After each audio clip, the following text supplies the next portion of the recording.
महात्मा ज्योतिबा फूले की कहानी। महात्मा ज्योतिबा फूले ज्योतिराव गोविंदराव फूले को 19वीं सदी का प्रमुख समाज सेवक माना जाता है। उन्होंने भारतीय समाज में फैली अनेक कुरीतियों को दूर करने के लिए सतत संघर्ष किया। अछूतों द्वारा नारी शिक्षा, विधवा विवाह और किसानों के हित के लिए ज्योतिबा ने उल्लेखनीय कार्य किया है। महात्मा ज्योतिबा फूले का जन्म 11 अप्रैल 1827 को सतारा, महाराष्ट्र में हुआ था। उनका परिवार बेहद गरीब था और जीवन यापन के लिए बाग बगीचों में माली का काम करता था। ज्योतिबा जब मात्र 1 वर्ष के थे तभी उनकी माता का निधन हो गया था। ज्योतिबा का लालन पालन सगुनाबाई नामक एक दाई ने किया। सगुनाबाई ने ही उन्हें माँ की ममता और दुलार दिया।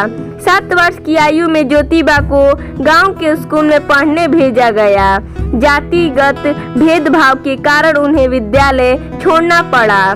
स्कूल छोड़ने के बाद भी उनमें पढ़ने की ललक बनी रही। सगुनाबाई ने बालक ज्योतिबा को घर में ही पढ़ने में मदद की। घरेलू कार्यों के बाद जो समय बचता उसमें वह किताबें पढ़ते थे। ज्योतिबा पास पड़ोस के बुजुर्गों से विभिन्न विषयों में चर्चा करते थे।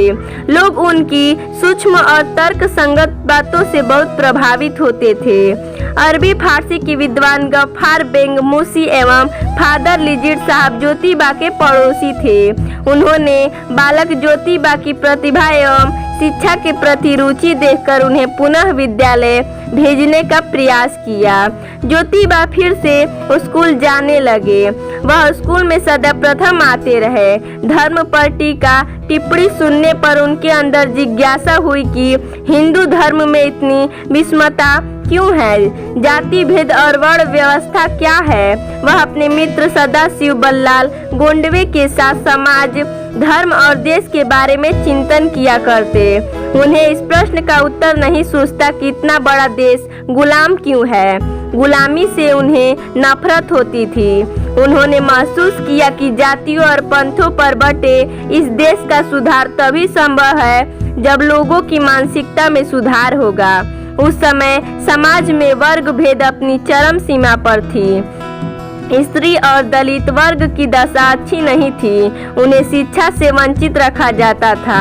ज्योतिबा को इस स्थिति पर बड़ा दुख होता था। उन्होंने स्त्री सुर दलितों की शिक्षा के लिए सामाजिक संघर्ष का बीड़ा उठाया। उनका मानना था कि माताएं जो संस्कार बच्चों पर डालती है उसी में उन बच्चों के भविष्य के बीज होते हैं। इसलिए लड़कियों को शिक्षित करना आवश्यक है। उन्होंने निश्चय किया कि वह वंचित वर्ग की शिक्षा के लिए स्कूलों का प्रबंध करेंगे। उस समय जात पात, ऊंच नीच की दीवारें बहुत ऊंची थी। दलितों एवं स्त्रियों की शिक्षा के रास्ते बंद थे। ज्योतिबा इस व्यवस्था को तोड़ने हेतु दलितों और लड़कियों को अपने घर में पढ़ाते थे। वह बच्चों को छिपाकर लाते और वापस पहुंचाते थे। जैसे जैसे उनके समर्थक बढ़े उन्होंने खुलेआम स्कूल चलाना प्रारंभ कर दिया। तो दोस्तों, आपको हमारा कहानी कैसा लगा आप हमें कमेंट करके जरूर बताइएगा। धन्यवाद।